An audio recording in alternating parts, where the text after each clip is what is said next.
broad streets bust down a hazy fog around the borings. Kill my lust, and Paradise Circus is anything but, and it all just feels forgettable. Get a ticket, it's time to get away. And don't deviate from the sunset for the sake of the wage.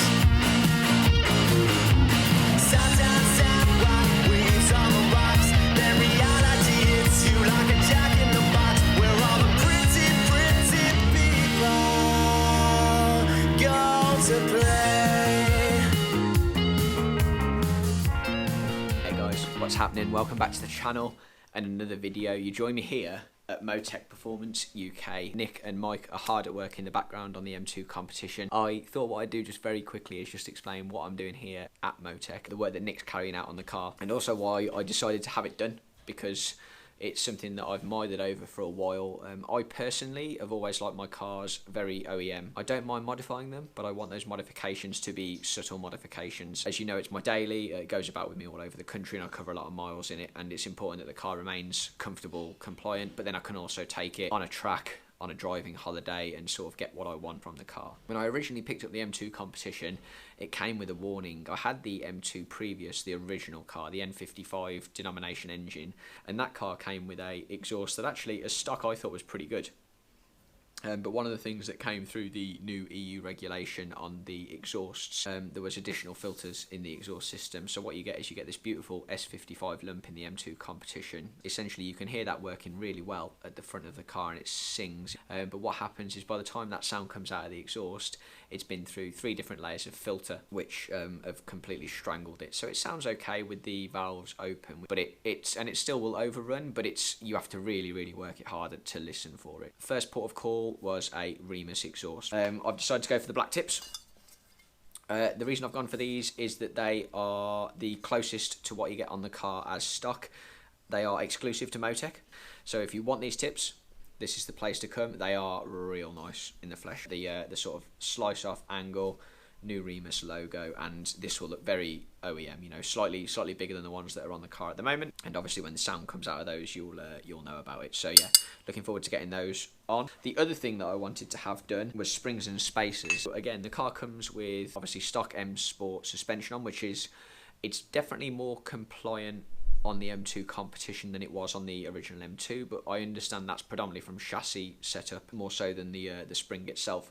So what we're doing is we're putting Eibach springs on the car along with the Motech TPR spacers. The drop from the Eibachs will be 20mm all the way around. I've run Eibachs now on 2 cars prior to the competition. Common questions that I get asked are, you know, do they make the ride unbearable? No, they don't. In fact, to be honest with you, on my 6 Series in particular, that car came with the M Sport suspension, not the adaptive version of that suspension. So I actually found the Eibachs improved the ride on that car, because although you get a bit less travel, because obviously it's a drop, it felt more compliant. The actual spring itself was a more compliant spring, whereas the M Sport spring on the 6 Series was very thuddy, and everything felt very instant. So I really rated them on the 6. On the M2, it just helped plant the car a bit more of a sort of flat ride through, and I really rated that system. I know there are other setups out there, but for me it's Eibach all the way. It's tried, trusted. I know it works on track, and that's ultimately where the M2 competition is getting ready to go. So yeah, so obviously I'll get Mike to talk you around the Remus system. He knows it far better than I do, and I don't really fully understand it, to be brutally honest. Even now he's explained it to me.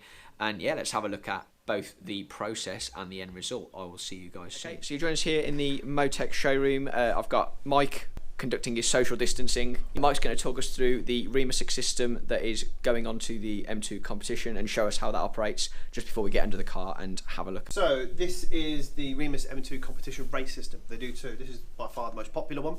So as we sort of said, it's classed as a 4-way pass. So when the valve is closed, gases go back up, and as you can see, if you follow this tube across here, it'll go down one side of it, which classes 1, and then 2, and then the same on the other side as well. So it's kind of almost like 4, not mini boxes, but in theory it is, because it goes up one and then down the other. When the valve is open, as you can see, it bypasses the turn axle as a complete straight through. The good thing about this is 2 things. One, it works original drive select, so you can control it inside the car, so you comfort to Sport Plus will move the particular valve, and it's an awful lot better looking than the original thing. Yeah, lighter.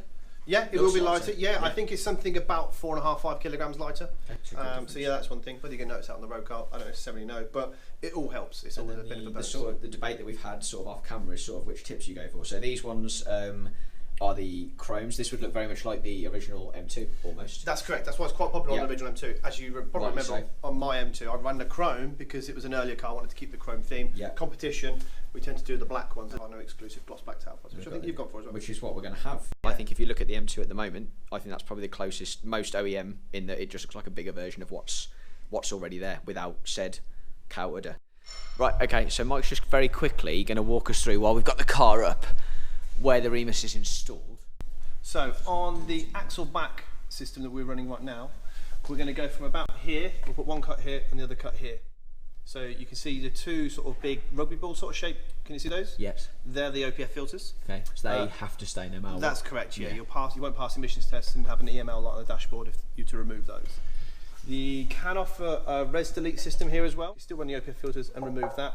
Have we had a conversation before, and you do use this car for work sometimes. Yeah. It's quite a good system what we're doing now. So like I still say, you'll have a cut here and a cut here. It is easy enough to put back on in place if you want to. And we'll replace this big thing. It looks like the exhaust was almost like a bit of an afterthought. It is, unfortunately. You've got to look into how things are costed, so you can see how straight that is. Yeah. If you have a box going up and the tailpipe's going down, it's a more of a cost. And unfortunately, when you see cars, everything is built to costs. I mean, it'll still be slightly louder in valves shut anyway. But it's really about the same, if I'm honest. Is it? Because, yeah, again, it's got a four-way pass. But, of course, once the valves are open, it's not louder. And we are going to do springs and spacers. Yeah, we're doing the Eibach setup on this, which works out about 20mm drop with a 12mm spacer kit. So you're an Eibach veteran, you know how it works.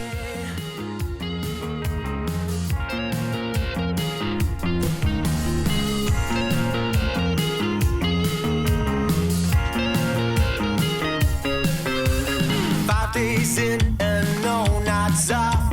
A paradise lost to a ruskin off cough. And I'm begging for a bed that feels familiar. Close your eyes and clap your heels as the yellow bricks they slowly reveal. Free shots, cheap pills, free booze, cheap thrills. She said,